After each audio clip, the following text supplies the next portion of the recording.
Just checking that all the microphones are green. Yes, they are. We're back now into live streaming. Thank you very much for that. We'll now move back to the original motion. That this report be noted. I'll just go back to the notes. That was moved by Councillor Johnnick. Might have someone second that motion that this report is noted. So, Deputy Mayor, Councillor Doyle. Thank you very much. Anything for affirmative or negative? No, I'll move to a vote and call by division. Those who support the recommendation that we note this report, please raise your hand. Affirmative. Sorry, that's unanimous. All councils have voted for that. Thank you. We'll now move on to item number 8, which is the community donation request. So the council approved a community donation of $5,549.25 to the Message of Cross Ministries International for the purchase of equipment for the Crossfire Support Service in Bell Street, Ipswich. May I have someone move that so we may open up for discussion? Councillor Madsen, thank you very much. May I please have the relevant council officer here? Please introduce yourself. Thank you. Actually, may I just hold up, we're just finding out that we are still live? No. Yes, we are. Please introduce yourself. Good morning, Mayor and Councillors. Ben Pole, General Manager, Community, Cultural and Economic Development Department.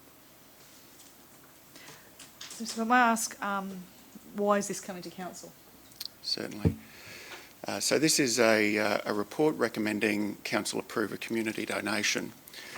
Our implementation of the community donation, or the relevant policy, is that councillors approve community donations. Up to this point, the interim administrator has been approving each community donation, and those community donations have been published online with a year-to-date tally. So with the establishment of this council, we now bring this community donation application to council for approval. Are there any questions out there on? Actually, we'll just wait for Councillor Ireland. There's a microphone for Councillor Ireland. No touching. Thank you, Councillor Ireland. My only comment is that it's in Bell Street. It's fairly, is it dealing with the street people? What is the? Did I read somewhere that they're doing the cups of tea and things in there? Yes. So I'm just wondering what sort of participation is going to go there. Certainly. The intent, as it was submitted, relates to it being an outreach facility, so providing support but also reference services to those in need. I don't think it's in any way exclusive in terms of the kind of patronage. So its primary purpose is to offer an outreach facility for those in need.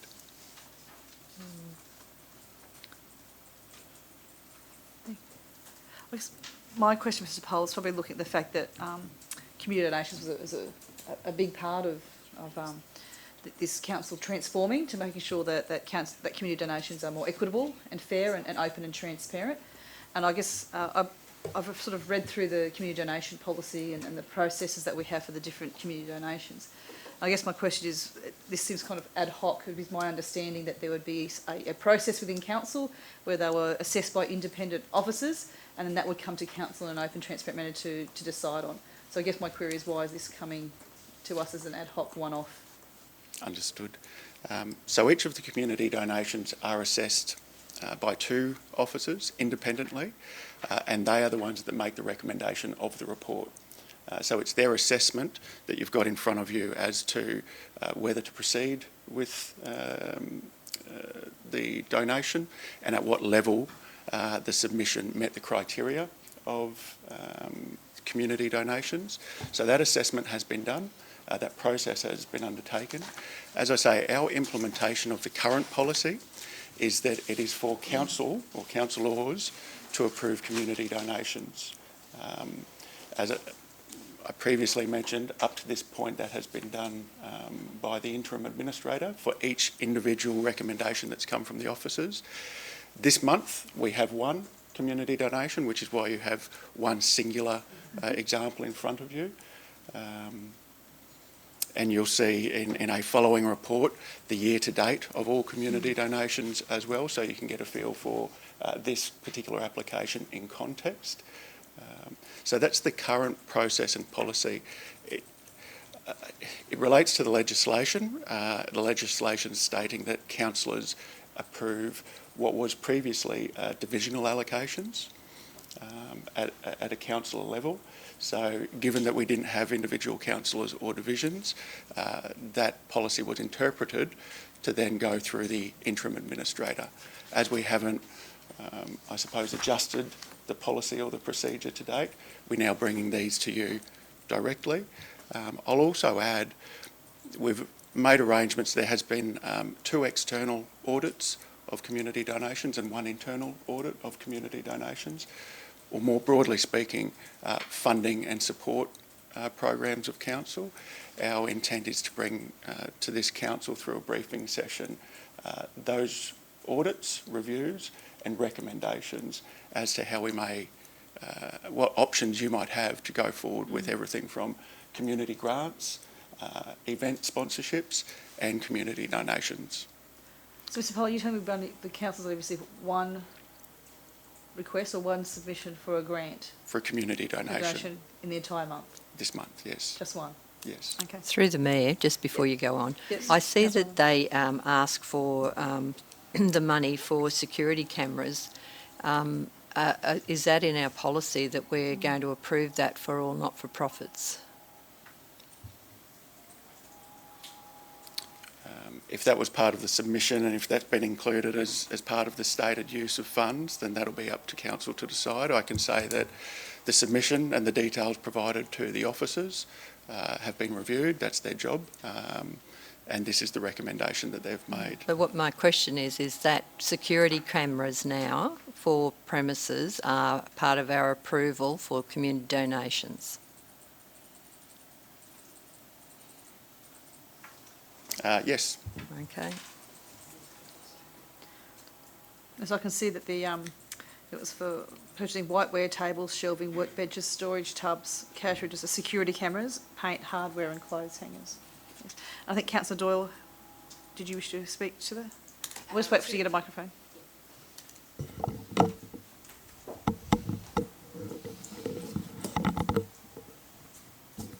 Through the Mayor, Mr. Poll, just for the benefit of the public, what are some of the criterias that are considered by council officers in order to approve a grant? Yes, so we've got here within the report how the scoring and how the applications are processed. So the weighting criteria that's applied relates to the program or the submission's alignment with the corporate plan, how the applicant determined the need for the project, so how they're able to articulate the need for the work that's being done or the activity being undertaken, the expected outcomes for the proposed project, as well as the sustainability of the project beyond council funding. Fantastic, thank you. Thank you. Do you have any other questions of Mr. Poll? No, thank you very much. Thank you, Mayor. Thank you, councillors. And this was moved by Councillor Madsen. Do I have someone who will second it? Councillor Kunzelman seconded this particular recommendation for the donation to the message of the Cross Ministries project. I now open up for people to speak in the affirmative or negative. Okay, I'll call a vote by division. Those in the affirmative. Look around, it's unanimous, so no one's voted the negative. Thank you very much. Now move on to item 9. Item 9 is a report to be noted, which is the community donations report, which is dating from the beginning of the I think from June 19. May I ask for someone to move this particular report? Councillor Fechner, thank you very much. I now move into the discussion. Could I have the relevant Mr. Poll, if you could come along again?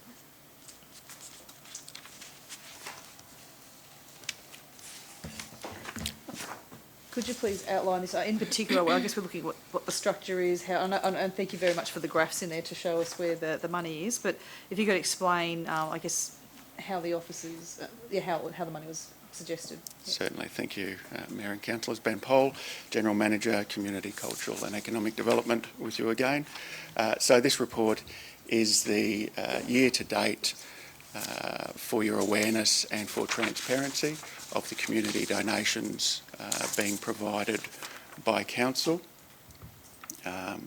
Not only has a list of the recipients and the purpose of the funding as well as the amounts been provided, but you'll note a categorisation of recipient types across categories of arts, cultural organisations, community organisations, religious organisations, schools and sporting organisations. In terms of the process and how the applications are received, it is an open application process. So any community-based organisation who meets the criteria, including the governance criteria, but also some of the criteria that I've discussed previously, have the ability to apply for a community donation. Those submissions are assessed by 2 officers independently against a weighting criteria, and then the officers make recommendations to Council for final approval. Thank you. Councillor Fechner?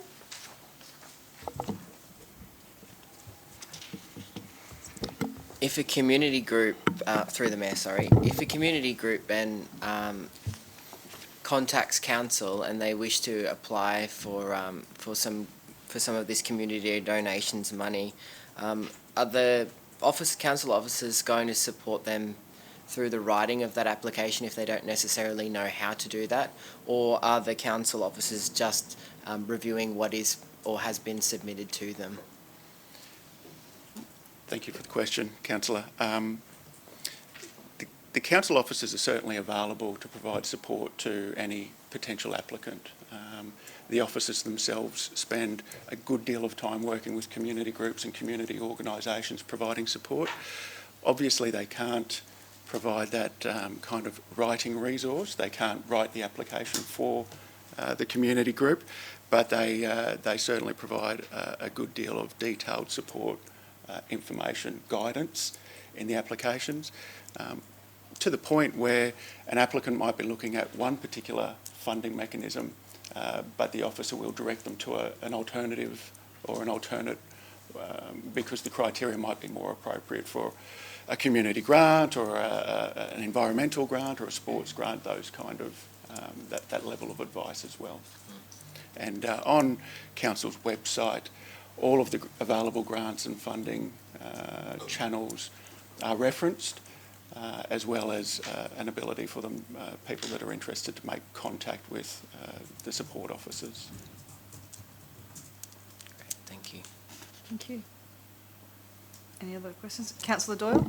Through the Mayor, through the Mayor, Mr. Poll, further to Councillor Fechner's question, just wondering if in the past and potentially if we have, seen the future opportunities to set up groups or leverage off people within the community to give assistance in writing these grants for some of the community organisations.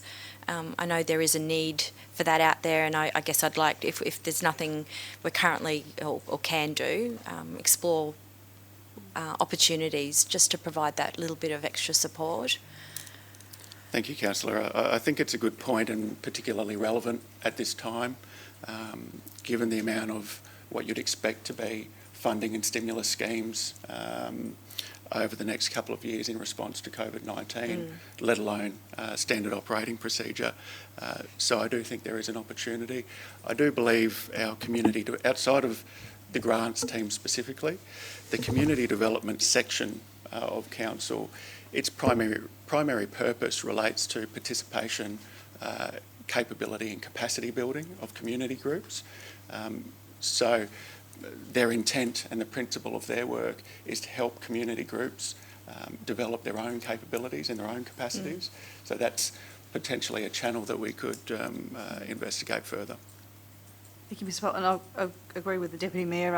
Certainly one of my election promises was for a grants office, so I will be putting through a motion to look at a report on how that could be set up so we can better support our community groups and sporting groups apply for not only grants within council but also state and federal ones and philanthropic organisations as well. Yep.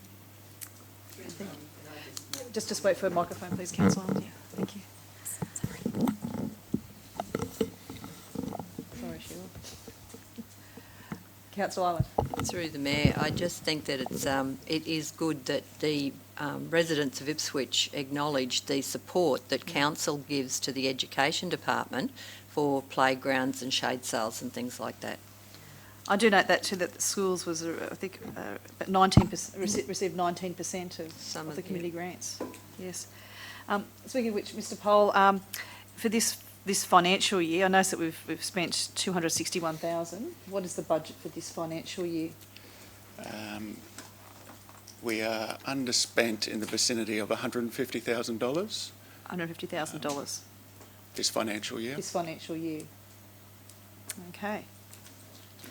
Well, I think there's an opportunity for community groups going forward. So, Councillor Madsen, would you like to? Through the Mayor, just a quick question. If monies are left unspent in the community donations portfolio, does that roll over into the pot for the next year, or is that banked by savings by council? Banked as savings by council? Sorry. I can say it doesn't roll over, but I'll defer to the CEO if you'd like to add anything. Ultimately, it's a decision of the council, but the budget would lapse and council will set its budget not very long before the end of the financial year. So it would set its budget knowing what was left in that particular bucket, for want of a better word, or allocation. Thank you. I know that Councillor Milligan wanted to make a comment or ask a question.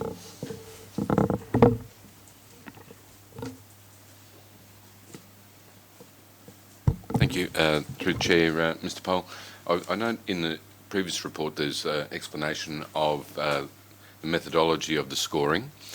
So moving forward from there, if say 50% or 75% is approved by council for the funding, is that conditional? Is the payment made conditional to the balance of the funding being gained by the community group or organisation, or is the funds passed to the organisation, and what happens if they don't gain the rest of their funding requirement?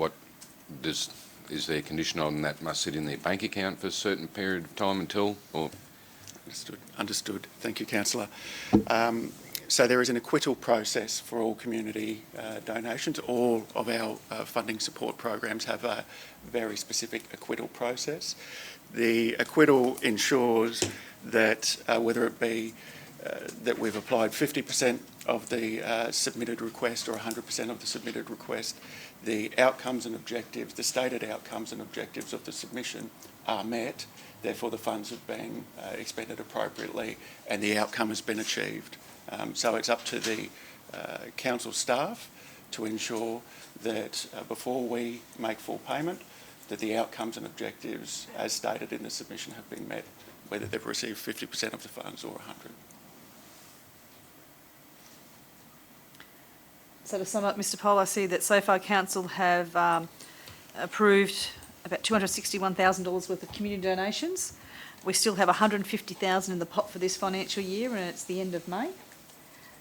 What can community groups and sporting groups and other groups who wish to support our community, what can they do to tap into that? Yes. The underspend, I think, is not a business as usual situation. My belief in discussing this with the grants team or the community support team is there's been some level of uncertainty this year in its entirety, let alone as we moved into the COVID situation from community groups, just as to their ability to tap into these funds. So if I was a sporting group or a community organisation, I've just found out this today, what can they do? I'd recommend that they visit ipswich.qld.gov.au, simply search for community grants, community donations, and all of the available funding mechanisms of council are captured there for people to be able to access. Okay, thank you. Thank you, Mr Powell. Thank you, We'll Mayor. move. Sorry? Yeah, I've got to do the... So I'll just look at who was the original mover, was Councillor Fechner. May I ask for someone to second this report? Councillor Madsen, that we just reported, noting this report. Any further discussion, the affirmative or negative? No, I'll move it to a vote by division. All those in favour of noting this report, please raise your hand.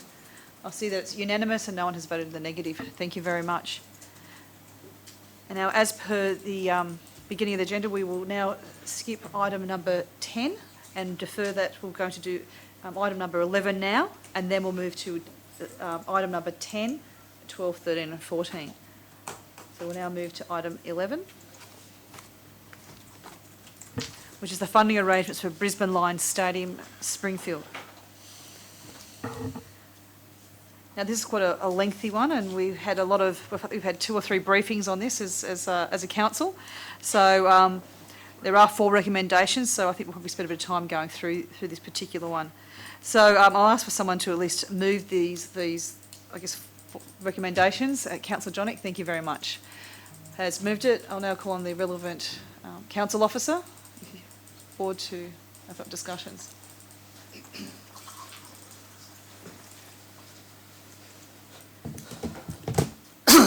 Thank you, Mayor. Sean Madigan, General Manager of Coordination and Performance. Thank you. Mr Madigan, in reading through this, and obviously for many of us here, we've been following the history of Brisbane Lions. I know, Councillor Jonick, if you wanted to talk a little bit about Brisbane Lions and the project. Yeah, so... Oh, sorry, I should get a microphone.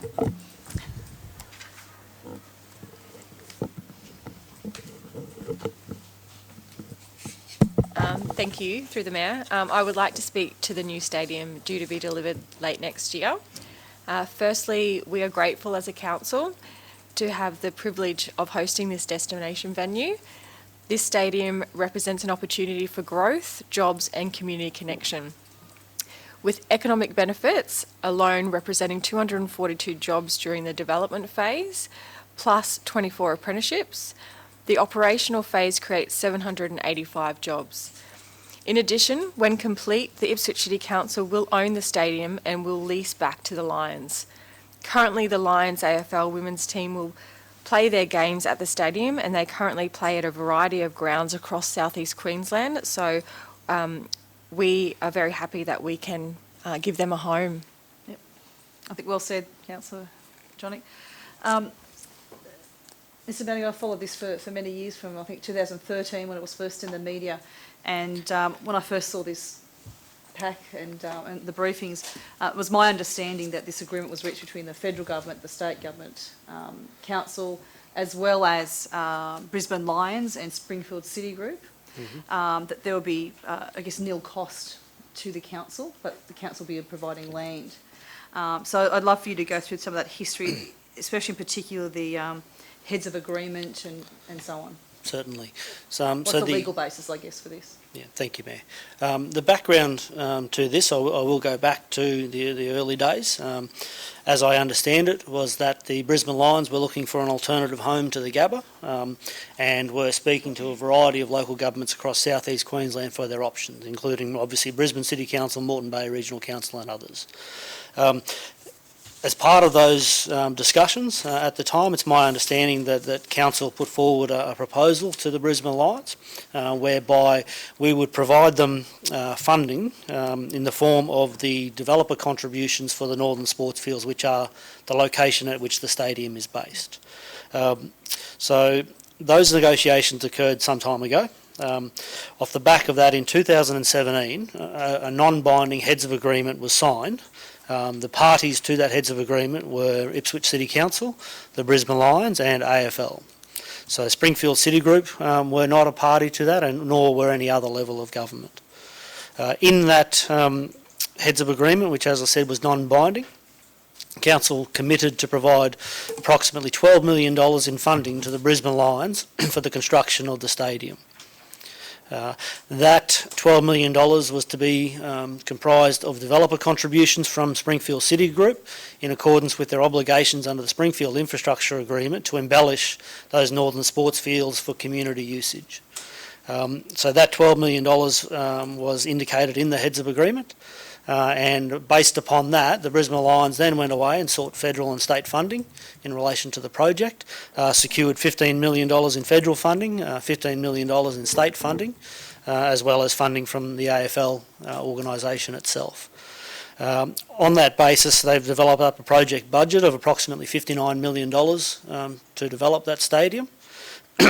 And the negotiations for this project came to me via the interim administrator mid last year to have a look at this matter and to explore the background to it all and to come up with a proposition for council to move forward in relation to the matter. Upon investigation for that, we looked at what were the actual contributions that we as council would receive from Springfield City Group in relation to the embellishment of those northern sports fields under the Springfield Infrastructure Agreement. That is calculated under the Local Government Infrastructure Plan, so it is a standard rate that is applied to all developments across the city and is coordinated by our Planning and Regulatory Services Department. The calculation for that amount, allowing for indexation up to the current year, was calculated to actually be $10,609,373. So significantly less than the $12 million that was indicated in the non-binding heads of agreement. Further to that, there was a decision by Council in 2018 to remove or shift the contribution of 8 courts from the northern sports fields to the southern sports fields at Springfield, the major sporting complex that was opened last year, which further reduced the developer contributions we would receive for the northern sports fields from Springfield City Group down to $521,866. Then there's a further reduction of one field that occurred numerous years ago as a result of the alignment of Eden Station Drive when it was put in. The actual capacity to be delivered on the northern sports field was reduced by one field. That further reduced SCG's developer contribution by a further $820,000. What that meant in reality for council was that the SCG embellishment contribution value in total that we would receive was only $9,046,264. So our commitment to the Brisbane Lions, even though non-binding in the heads of agreement, stated $12 million. Once we calculated that figure, we had a conversation with the Brisbane Lions and said this is the SCG contribution that council will be providing to your project, which caused the Brisbane Lions some consternation due to the fact that they had been relying upon approximately $12 million being received for the project.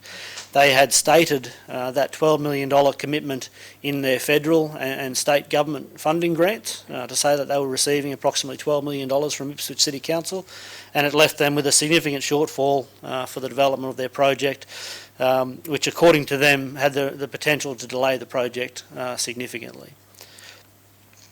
Following that amount being revealed and those conversations, negotiations were held between the Brisbane Lions and the interim administrator of the time in relation to the shortfall that was occurring there, and a solution provided by the Brisbane Lions was for them to embellish the field that is adjacent to their stadium for community usage. So for those that aren't aware, there are proposed to be 2 sports fields there at that location. One will be the Lions Stadium, the second field will be for a community AFL or cricket ground and the like So the Lions came to us with a proposal and said, this is what we would like to do. If you will fund that, and make up the shortfall, that we will embellish that field to a higher standard than council would itself. So they will put in lighting and a clubhouse, as I understand it. And they will do that within, I think it's a 3 or 4 year period is the proposed funding arrangement. For that secondary field, there was no plans for council to embellish that within our 10-year capital program. So effectively what we are doing via this is bringing forward the development and embellishment of a community sports field at Springfield that will be adjacent to the Lions Stadium. For us to embellish that secondary sports field is approximately $3 million in cost. So the negotiations that were held with the Brisbane Lions at the time were for us to provide an additional council contribution, which would bring our total contribution to the project to approximately, I think it's $13 million total there, which is in the report. Council was presented with an officer report in December of 2019 with all of this detail in there, clearly articulating the LGIP construction rates and how the calculations were clearly articulated in the report, and that was passed by the interim administrator and resolved to fund the Brisbane Lions in that contribution amount for the project. Since that time, we have been in various discussions with the Brisbane Lions in relation to the funding arrangements, and we have also been in discussions and negotiations with Springfield City Group in relation to the nature and timing of their developer contributions to the project. In the report that's before you now, you will see there's a discrepancy between the time frame that Springfield City Group are proposing to provide the funding and the Lions' request in terms of the cash flow for their project. Effectively, the recommendation for this report, given the complex nature of it and the protracted history of the project, is to authorise the Chief Executive Officer to enter into negotiations and finalise the terms of the deed to be entered into with the Brisbane Lions. Subsequent to that, or prior to that, would be a secondary recommendation, which is to amend the Springfield Town Centre Infrastructure Agreement to contractually bind Springfield City Group to provide their contributions to us in the amounts stated and at the times proposed. Tied up in the complications around all of this matter is in 2015 there was a categorisation of rates dispute settlement entered into with Council and Springfield City Group. So the background to that related to some parcels of land that were in a rating category that was disputed by Springfield City Group. So they had paid the rates in relation to those parcels of land and then entered into a dispute in terms of whether they should be categorised, and therefore the rating applied to it should in fact be less. That was taken through a court process, and as a result of that a settlement agreement was reached as part of that, and the nature of that settlement agreement was that Council would refund Springfield City Group $500,000 of the rates that had been paid once 25% of the northern sports fields were embellished. Obviously, with the Lions now building their stadium on the project, there's no longer a physical requirement for SCG to embellish those northern sports fields. So what we are proposing is that upon payment of the first tranche, if you will, from Springfield City Group of $3 million, that we would consider that the condition of that categorisation of rates dispute settlement of 25% of the northern sports field embellishment is in fact complete, at which time we would refund them the $500,000 and finalise the execution of that settlement deed. Tied up in all of this and the negotiations, just to complicate it further, relates to the infrastructure credits that are applicable in relation to the contribution that would be received. Do you mind if we just, because there is Yes. a lot in here, There is. a lot for people to take in. I wouldn't mind going back to recommendation A and fleshing that out a bit more, if that's okay. So a Google search for me has found that there was no mention of the council in partnership with anyone else putting up $12 million, whether it was from Springfield City Group or not. Was there any council resolution for that or not, or what's? Not that I could find, and nor records within council. So no records were kept of a $12 million commitment? No. Right. Because when I did a Google search, the first time I saw this was an article in Ipswich First, with the interim administrator talking about it last year. Yeah. The challenge we have had, Mayor, was that every person involved in the various negotiations to led us to this point, prior to me taking carriage of the matter, are no longer with council for a variety of reasons. Okay. And that heads of agreement was signed on the 26th of September? 2017. With a former acting CEO? That's correct. Right. And that's in the packs here with people? Through the Mayor. Please, and I've got Councillor Doyle.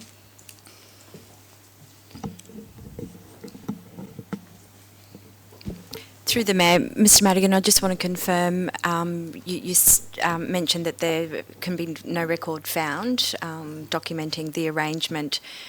Just want to confirm that the legal files didn't contain any file notes. We've obviously gone through our files. That's correct, yeah. There were file notes in relation to aspects of it, particularly around the land and the way that it was held in trust by council and advice like that, but nothing in relation to the heads of agreement.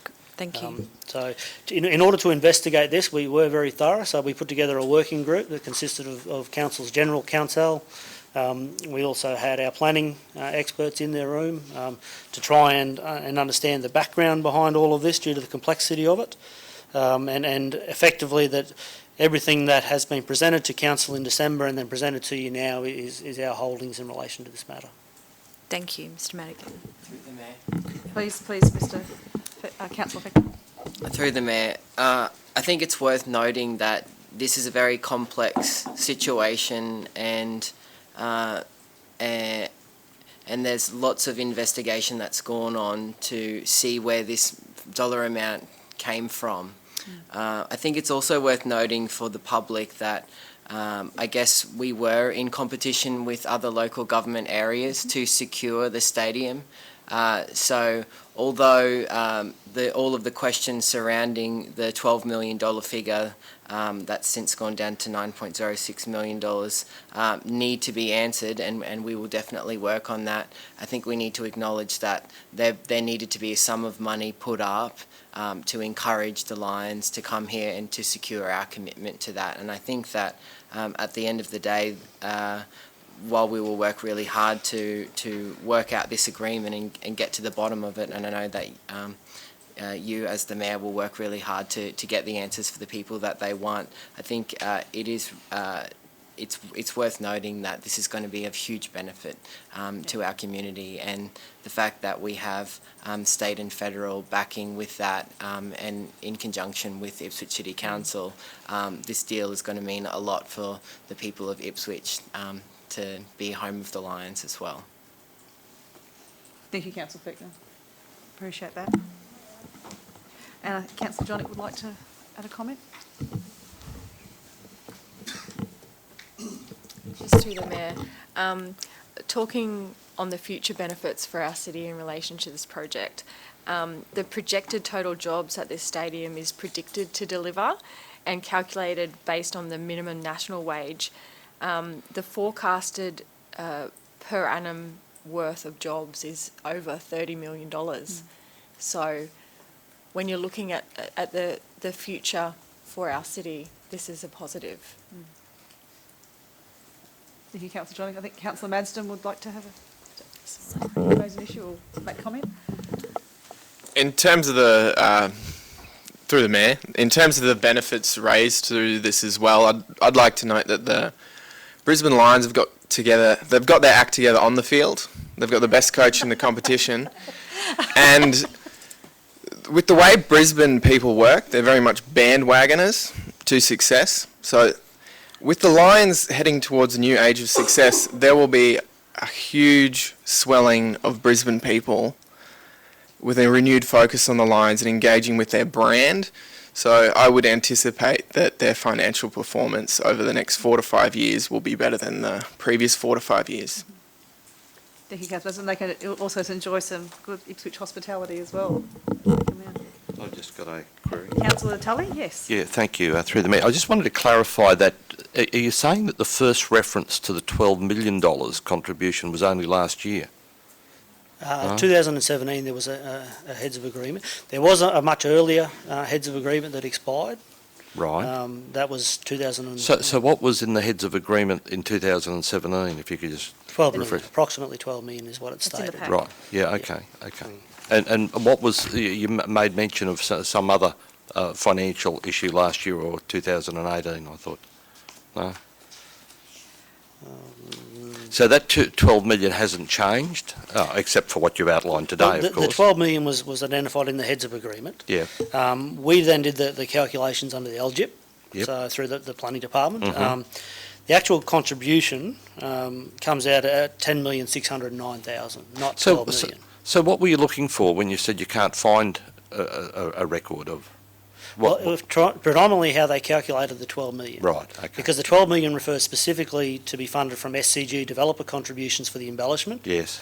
When you calculate it on the LGIP and work out what their total in some contribution is, it was 10.6 million, not 12 million. Right, yeah. No, you've explained that previously, thank you. I think Mr Tabulo is here to explain the LGIP calculations.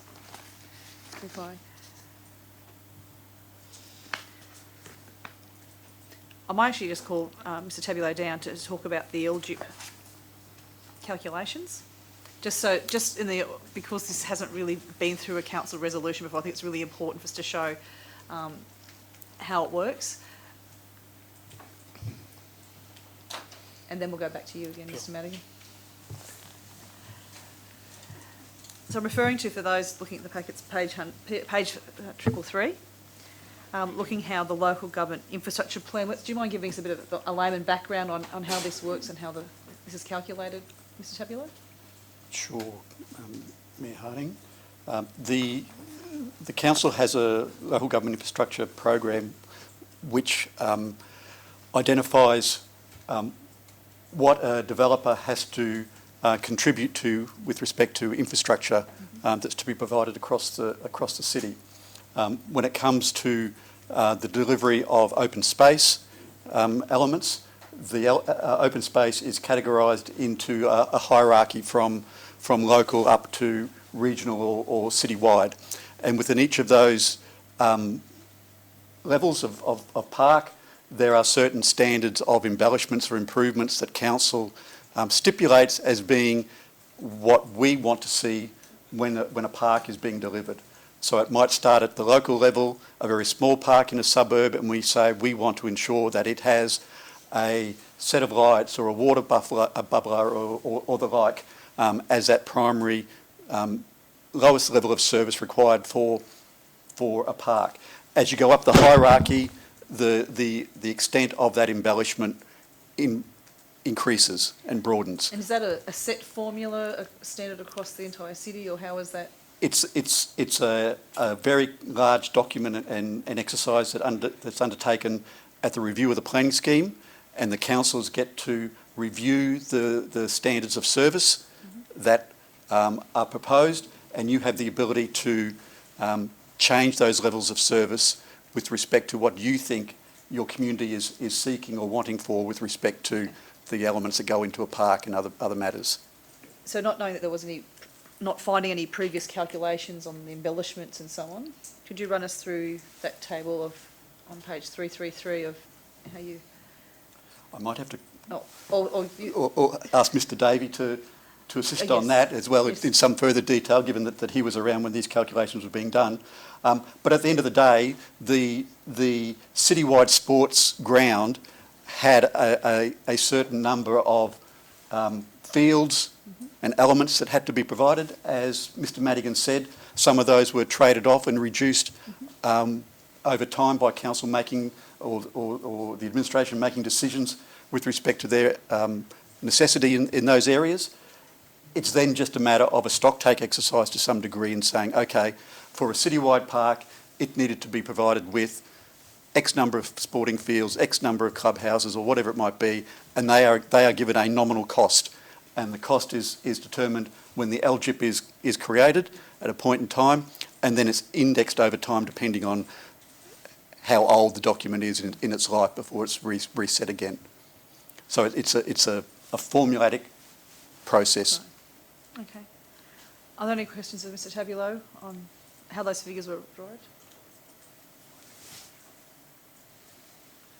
So just for clarification as well for the council, the proponents or the applicants have the ability to either pay council that cash for us to keep in a reserved quarantine and then deliver the elements of infrastructure over time, or they can seek credit for those works as well, and then over time seek credit for delivering infrastructure and reducing their obligation. Okay. I'll hand over to the CEO. By physically doing the work. Yes, so they can construct and they receive credit for it, or they give you the cash. It's one way or the other. Are there any other questions of the General Manager for Planning? No, thank you, Mr Tabulo. I'll probably bring Mr Madigan back up.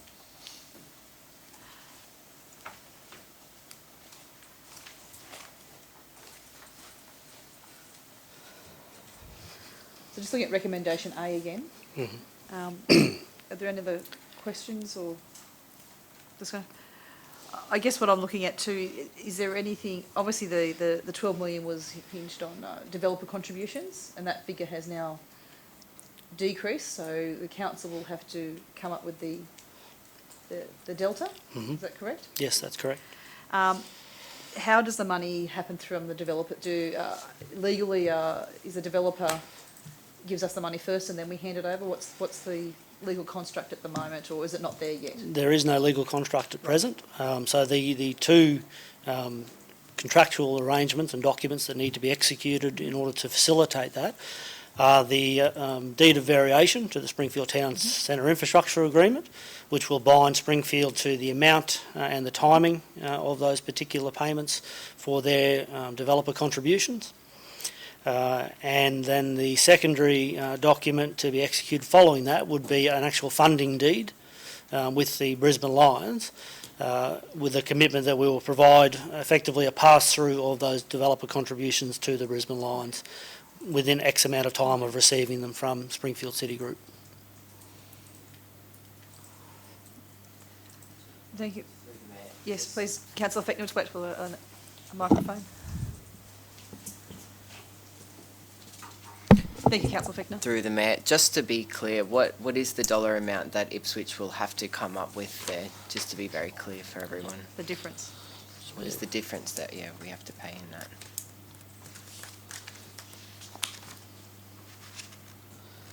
Okay, so the total contribution previously committed by the interim administrator was a contribution of $13,600,000 to the project.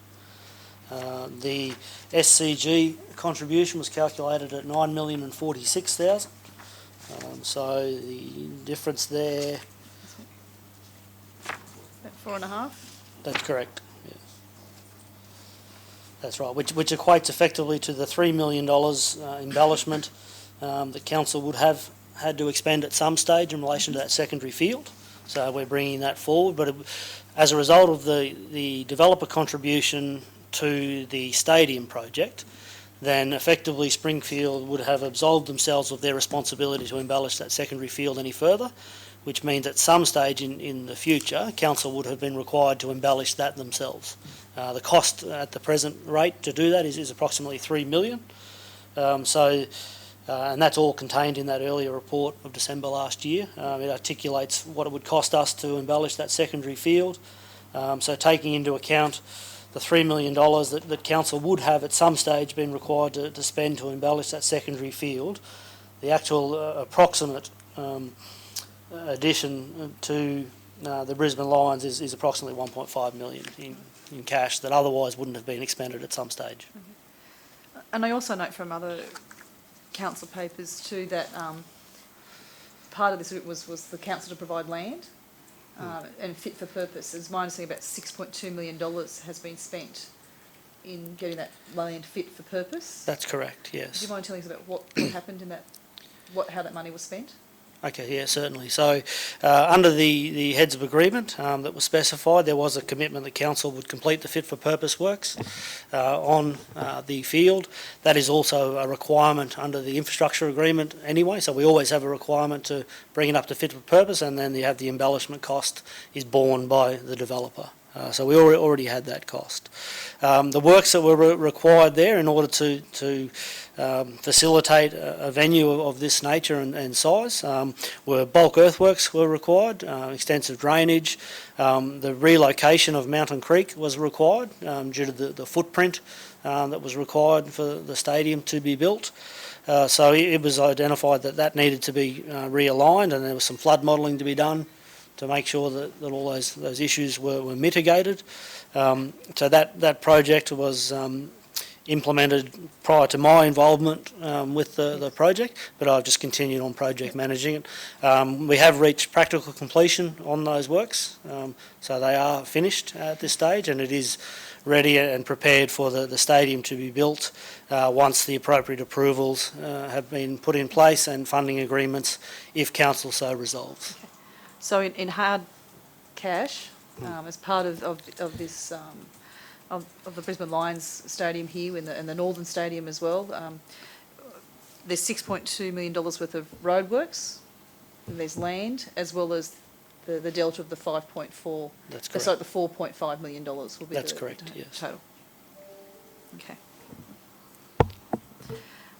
Just noting, because there was not much paperwork beforehand, I guess in going forward for that particular recommendation, I'm quite keen to, support it, noting the fact that we should be looking at a draft funding agreement. I just want to make sure that everyone who's supposed to do their bit, it's all in black and white and everyone knows and has tight timeframes. I think all parties involved would really appreciate knowing who's up for what, when, where, and so on. So that'd be my, Yeah, certainly, Mayor. Maybe at the end, propose a recommendation that we amend that to have a draft agreement come to us at council and to be open to the public as well. We move on to recommendation B. And you did touch on the Springfield Town Centre Infrastructure Agreement. I think Mr. Davey, are you the best person to speak to about that, or? Yes. Okay. Mr. Davey, when you first briefed us on this, I don't know if it's yourself or Mr. Tabulo used a donut analogy, that the Springfield Town Centre Agreement, Infrastructure Agreement, which was done back 30 years ago, back in 1998, a bit like a donut.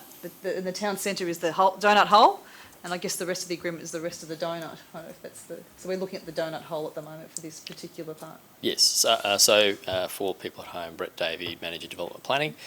So recommendation B is about the arrangements for the infrastructure agreement. So as the Mayor has rightly described, the town centre is the centre of the donut. The Springfield proper is the balance of the donut. In the proposal that's before us, the developer has requested that we consider moving credits between the centre of the donut and the rest of the donut. The issue there is that under an infrastructure agreement or any development agreement with a developer, which can form an approval, as we've just described in terms of trunk infrastructure and parks, developers can deliver parks and they get credits for that. So they might, instead of spending the money and paying us the contribution for us to then go and do the works, they may do the works themselves and bank a credit for the value of those works. So in this case, if that happens, the current arrangements are that those credits are in two separate banks. One's for the centre of the donut and one's for the balance of the donut. The developer has requested that we consider having essentially one bank between those two areas, which will mean that they can still accrue credits. The benefit to them is that it does give them the ability to use up those credits in a more flexible way. So these credits will go towards the Brisbane Lions stadium works? Yeah, so in essence, the payment of Springfield, of whatever money we agree in the deed, would be towards the Lions project. So that would, in essence, the money would be transferred to Lions and Springfield would accrue a credit for that. And then they could use that to offset payments that would be required for parks delivery for other parts of Springfield. And the original agreement, which was set in 1998, could not have, I guess, anticipated that this was happening, but the agreement allows for this to occur.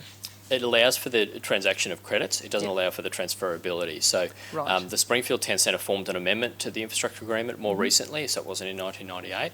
And at that time, the decision was made by both parties to try and secure the credits, I suppose, in each area. Now, one of the suggestions that we would consider in doing this is potentially to put some additional controls around that transferability so that we can test it, because it's a thing that's very difficult to model, but we could put in place some controls to test it for a period of time and then see how it's functioning. Any other questions of Mr Davey on this one?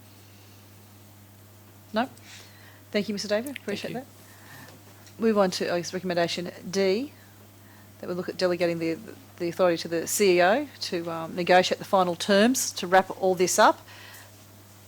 Would that be you, CEO, or Mr Madigan, who would speak to that?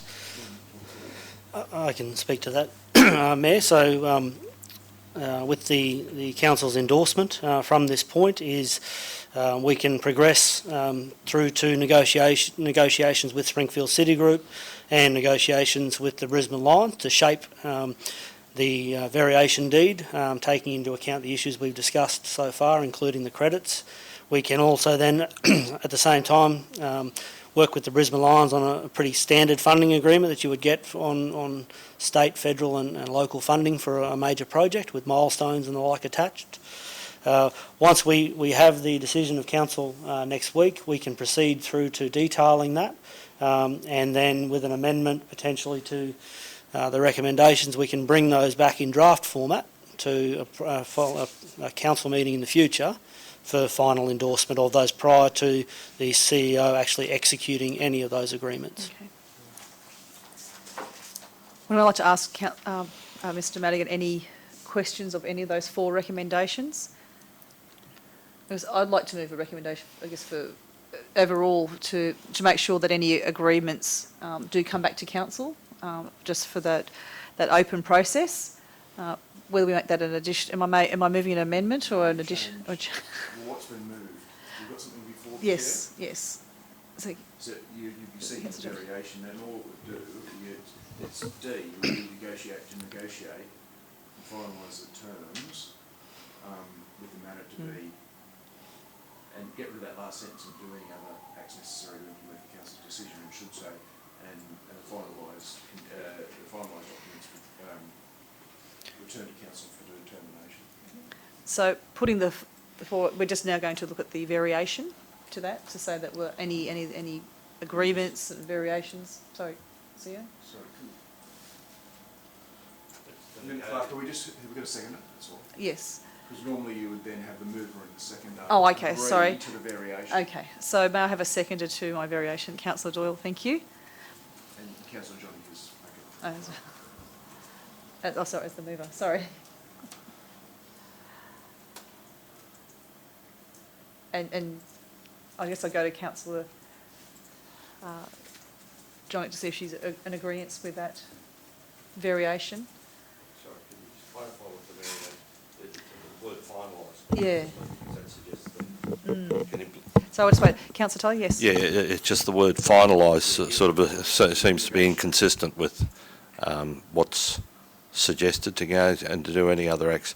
Oh, well, even that last bit, and to refer the matter to council for final decision. So I think that we're in the process. Vicky's typing as fast as she can.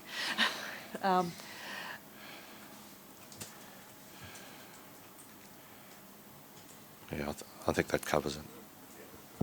So that is the council delegate to the CEO the authority to negotiate matters and refer the matter to council for finalisation is the variation, I think and the mover has agreed to that. So that will now be recommendation D, since the mover has agreed to that. So I guess know that the actual decision for this will be next week at the ordinary council meeting. I guess I'll ask for a seconder for the entire item 11. Did that? Yes. I'll just double check. Yes, happy to do that. Councillor Doyle's happy to be the seconder for that. And I'll then open up for anything in the affirmative or negative. No, then I'll go straight to a vote by division. Those who agree for this motion, raise your hand. Okay, we have, it's unanimous and no one in the negative. Thank you. On that, noting it's now after 11, I'd like to move that we have a 5-minute recess and convene again in 5 minutes' time. May I have a seconder for that? Councillor Kunzelman, all those in favour? Thank you, it's unanimous. Thank you, see you back in 5 minutes. We'll close the live streaming. I'll just get you to close the live streaming. And turn off